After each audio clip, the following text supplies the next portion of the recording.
Yos nakama, selamat datang di Lifestyle Anime. One Piece chapter 1180 sudah rilis versi resminya. Inilah saatnya Mimin untuk mereview sekaligus menganalisis semua One Piece chapter 1180.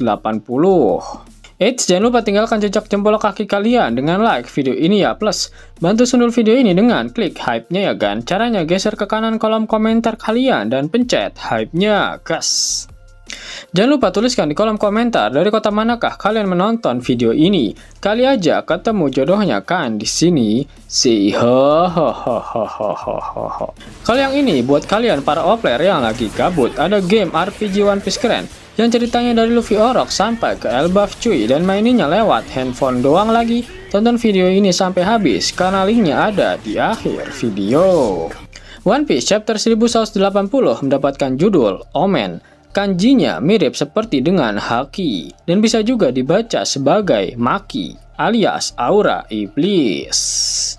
Cover request kali ini menggambarkan Vegapunk memberikan Zeus kemampuan untuk menurunkan hujan permen. One Piece 1180 diawali dengan catatan Raja Dunia telah datang ke Elbaf. Yap, Imu masih diperlihatkan bersemayam di menara paling tinggi Kastil Aurus. Kehadirannya diiringi dengan nyanyian dari rumah-rumah dan pepohonan berwajah seram yang hidup akibat terkena gelombang kekuatan milik Im Sama. Nyanyian seram tersebut seolah menjadi kebalikan dari kemunculan sosok Dewa Matahari Nika dengan Drum of Liberation miliknya yang membuat semua orang menjadi riang gembira. Tiba-tiba Imu menghilang dari Land, di mana kejadian itu membuat Hajrudin dan Stenson yang terus mengawasinya dari arah desa barat menjadi sangat terkejut. Dalam sekejap Imu muncul di desa barat tepat di hadapan para raksasa. Akhirnya kita diperlihatkan wujud Imu secara close up. Titik-titik putih yang sebelumnya terlihat ada di badan milik Imu ternyata tersebar di seluruh tubuh Imu, bahkan di kaki dan telapak kakinya. Selain itu, area pijakan Imu juga dikelilingi dengan api berwarna hitam. Siapa raja dari negeri ini? Tanya Imu. Brogy balik bertanya, siapa kau sebenarnya? Negeri ini tidak memiliki seorang raja, tambah Dory. Imu melirik, ternyata dia melihat Sommers yang sedang berada dalam genggaman tangan milik Gert. Sommers terlihat memang sudah tidak berdaya, dia pun memanggil Imu dengan sebutan The Great One. Tiba-tiba ruas paling atas jempol dan jari telunjuk kedua tangan milik Gert putus, dan hasil Sommers terlepas dari genggaman Gert. Ternyata Imu yang melakukannya. Dia mengayunkan naginatanya dengan sangat cepat. Bahkan tak ada satu orang pun yang menyadarinya. Apa yang kau lakukan, Sommers? Tanya Imu pada Sommers yang kini sedang terjun bebas ke arah tanah. Sedangkan Gert masih terlihat kebingungan dengan apa yang terjadi padanya. Dia hanya terpaku melihat jarinya yang putus sedang terjun bebas ke tanah bersama dengan tubuh Sommers. Hajrudin berteriak memanggil nama Gert, sedangkan Zoro memperlihatkan ekspresi wajah merinding, menyadari apa yang baru saja dia lihat. Akhirnya Sommers mendarat, dia pun berteriak kesakitan karena kepalanya membentur tanah. Berbarengan dengan itu, Gert akhirnya berteriak kesakitan karena jarinya terputus.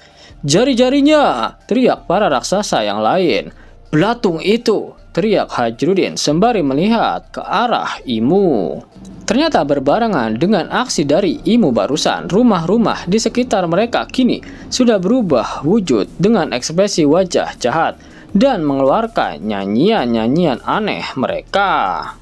Di sisi lain, Chopper terlihat sangat terkejut sekaligus merinding. Mengerikan sekali. Makhluk apa dia? Ucapnya. Zoro langsung meluncur untuk menghadang Imu. Dia sudah siap dengan dua pedangnya yang sudah dilapisi dengan armamen daki. Meskipun tidak menatap ke arah Zoro, Imu masih tetap menyadari kemunculannya di sana. Di sisi lain, Sommers sudah berhasil menyambungkan kembali tubuhnya. Dia juga berhasil mengambil kembali jantung mekaniknya, sembari memperlihatkan ekspresi wajah yang sangat lega. Sepertinya cara untuk benar-benar menghabisi para kesatria dewa itu memang dengan menghancurkan jantung mereka. Terlihat jelas dari ekspresi Sommers di chapter sebelumnya ketika jantungnya akan dihancurkan. Dan perasaan lega Sommers ketika dia berhasil mengambil kembali jantungnya itu. Zoro bertanya dengan nada dering, "Apa kau salah satu dari para kesatria itu?" Namun Imu hanya diam, sama sekali tidak memperdulikan keberadaan dari Zoro. Tiba-tiba Hajrudin muncul dari arah samping. Dia sudah bersiap untuk menyerang Imu. Siapapun dia adalah musuh, teriak Hajrudin. Seseorang berteriak memanggil Hajrudin, ternyata Stenson berteriak agar Hajrudin tidak sembrono untuk menyerang musuh yang ada di hadapannya itu. Sedangkan Imu hanya menatap tajam ke arah mereka. Kita tidak tahu ada apa dengan orang ini, teriak Stenson sembari menendang Hajrudin agar dia tidak jadi menyerang Imu. Imu melompat dan menebas ke arah Hajrudin, namun malah kaki Stenson yang putus karena dia menendang Hajrudin agar serangan Imu tak mengenainya. Dari sudut pandang ini juga akhirnya kita bisa melihat ternyata awan hitam bermata yang ada di belakang Imu. Bentuknya menjadi satu lingkaran penuh, bukan seperti Hagoromo lain yang dimiliki oleh para pemilik buah iblis Zoan yang sudah awakening. Stenson terlihat meringis kesakitan, matanya terlihat berubah warna menjadi putih, pertanda jika dia hampir kehilangan kesadarannya.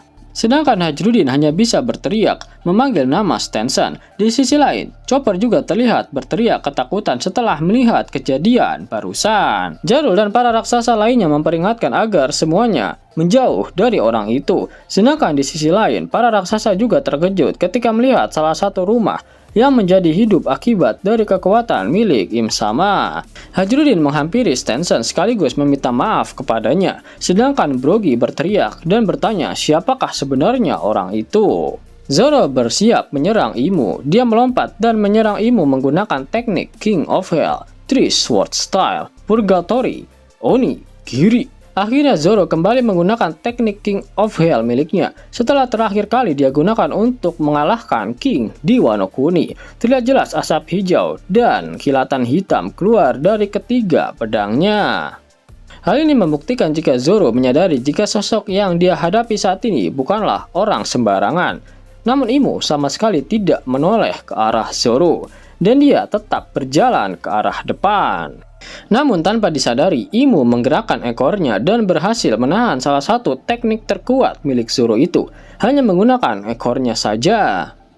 Imu sekali lagi tak melihat ke arah Zoro, namun kini dari telapak tangannya muncul api hitam kecil yang Imu sebut dengan nama Omen. Imu lantas melemparkan api hitam itu tepat ke arah kepala dari Zoro, yang membuat Zoro seketika terkejut saat menyadarinya. Zoro pun terpental, ternyata dia masih sempat menahan serangan Omen milik Imu dengan kedua pedang di tangannya. Meskipun begitu, dampak serangan Imu sangatlah kuat karena kepala Zoro masih berdarah-darah dan pedang di mulutnya pun terlepas.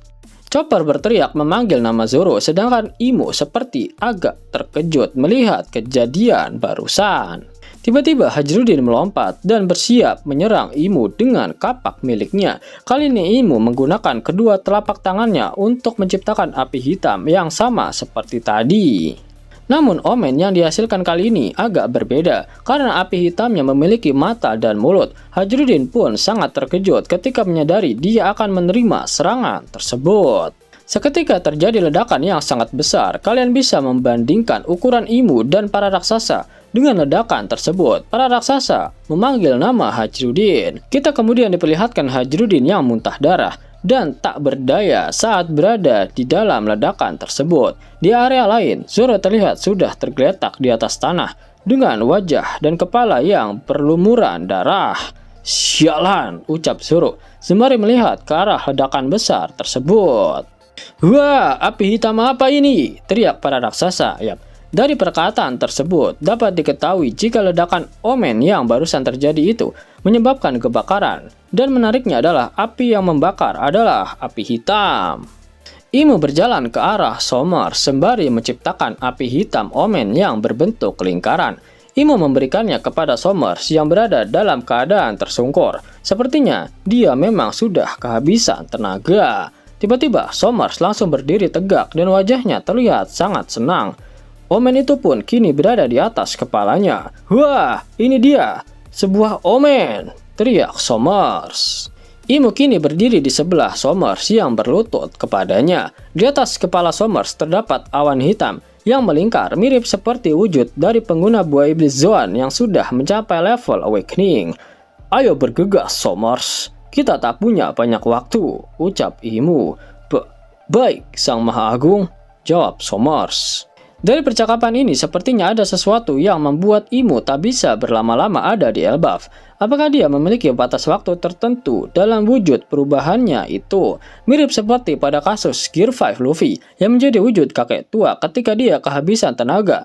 Begitu pula dengan Loki yang tidak bisa terlalu lama dalam wujud Nidhogg-nya karena itu sangat menguras tenaganya. Di area lain, para raksasa hanya bisa melihat kehancuran pasca ledakan yang baru saja terjadi di sana. Selain itu, rumah-rumah yang dihidupkan oleh Imu juga semakin gaduh. Chopper berteriak meminta Zoro untuk segera masuk ke dalam rumah. Selain itu, Chopper pun meminta tolong kepada para raksasa untuk menggotong semua yang terluka dan para anak-anak yang pingsan di area luar. Sedangkan Jarul hanya terdiam penuh tanda tanya dengan kejadian yang baru saja terjadi.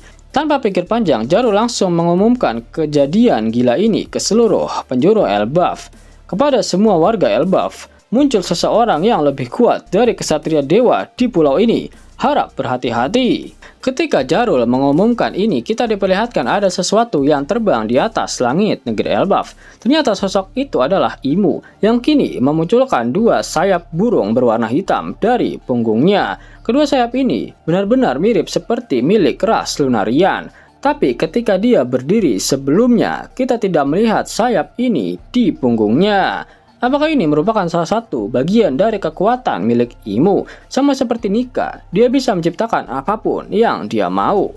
Mengingat sebelumnya Imu bisa menciptakan senapan shotgun dan juga benda-benda tajam melalui buku sihirnya. Menarik kok. Lalu kita diperlihatkan reaksi dari para raksasa yang ada di negeri Elbaf. Siapa katanya yang muncul? Jadi semua masih belum berakhir? Tetap pegang senjata masing-masing. Kami sudah muak dengan semua kebakaran dan kerusakan ini, ucap para raksasa yang lain. Imu tiba di tempat Gunko yang masih terjebak di dalam balok es. Dia mencoba menghancurkan es tersebut. Api pada Naginata milik Imu berubah menjadi meriam yang menembakkan api hitam yang memiliki mata dan mulut ke arah balok es tempat Gunko berada, menciptakan ledakan besar lainnya.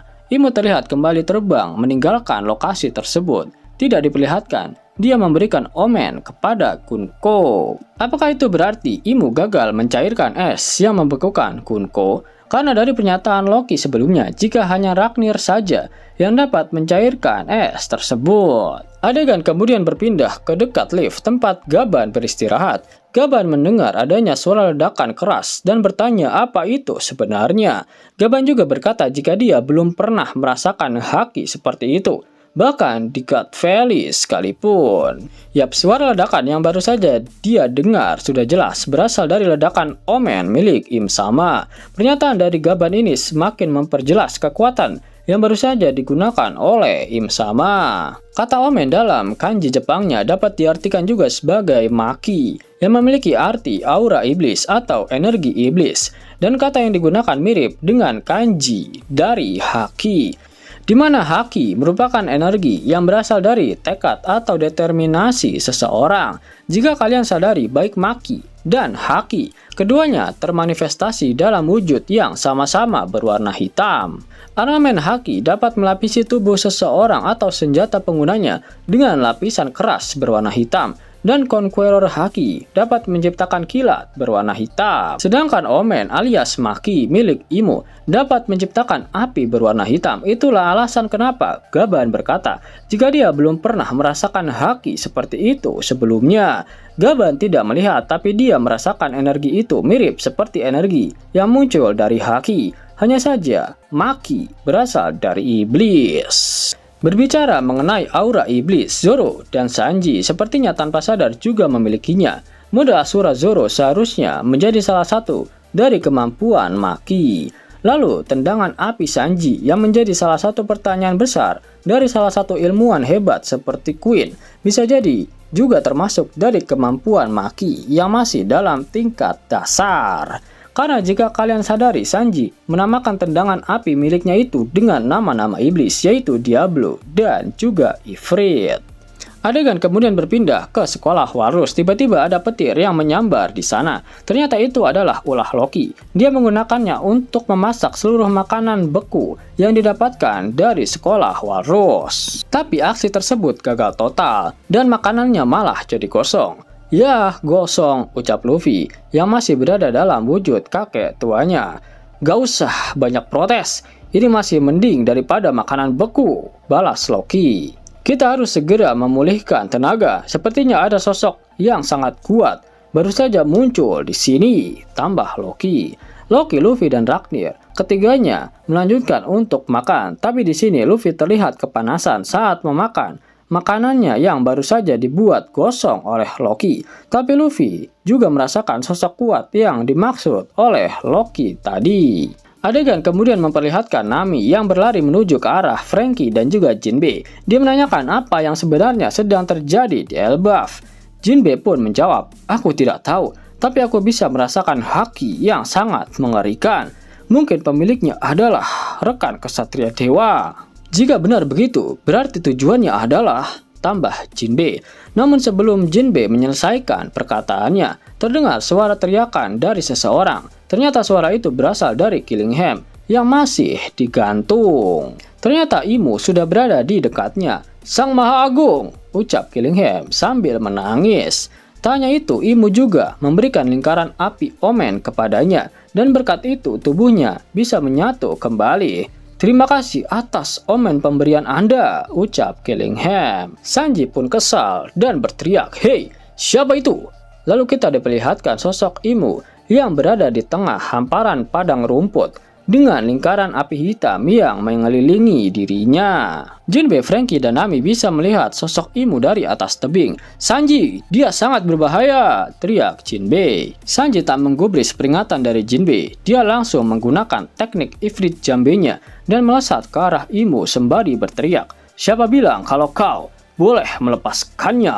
Namun Imu berhasil menahan tendangan Sanji itu menggunakan telapak kakinya. Tiba-tiba Sanji memperlihatkan ekspresi wajah yang sangat terkejut. Imu dengan wajah yang sangat kesal ternyata berbalik arah dan menendang Sanji dengan kakinya yang dilapisi dengan api hitam, di mana tendangan tersebut menghasilkan ledakan yang sangat besar. Kita pun tidak diperlihatkan bagaimana nasib dari Sanji setelah terkena ledakan tersebut. Jinbe terkejut dan bertanya-tanya kenapa api yang dihasilkan dari serangan Imu berwarna hitam. Tiba-tiba Loki muncul. "Hei, ada urusan apa kau datang ke Elbaf?" tanya Loki. Imu pun menjawab, "14 tahun lalu, seorang pelayanku yang bernama Harald telah dibunuh. Aku kemari untuk mencari pembunuhnya. Dia itu bukan pelayanmu tahu. Harald adalah ayahku sekaligus orang yang pernah menjadi Raja Elbaf," teriak Loki. Kemudian di halaman ganda terakhir chapter yang sangat epik, Loki berhadapan langsung dengan Imu. Loki sangat marah dan dia mengayunkan Raknir. Selain itu, area tersebut dipenuhi awan gelap dan kilat. Loki berteriak, "Selain itu, akulah si pembunuh yang kau cari itu." Imu kembali berkata, "Begitu rupanya. Jadi kaulah yang telah membuatku harus mengalami semua kesulitan ini. Dengar ya, dimanapun Elbaf dipijak, pasti disitulah diriku berada. Camkan itu baik-baik dasar tomlol," tutup Loki. One Piece 1180 diakhiri dengan catatan, mereka berhadapan.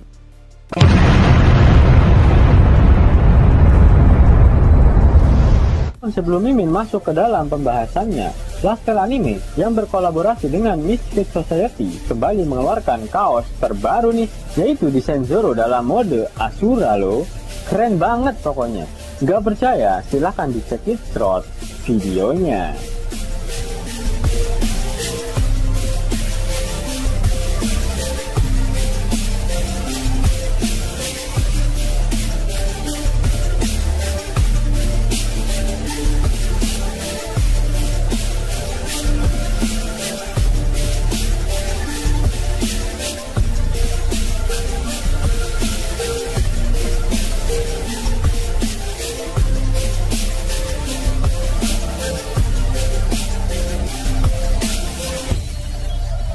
Bagaimana? Keren kan? Bagi kalian nakama Opler, terutama para fan gayanya Babang Marimo, kudu wajib harus punya baju ini. Gasken, link pemesanan ada di kolom deskripsi. Jos nakama, itulah hal menarik yang terjadi pada One Piece terbaru. Jika kalian menyukai video ini, jangan lupa klik like, share, dan subscribe channel ini ya, agar nakama semua tak ketinggalan info menarik seputar One Piece. Arigato.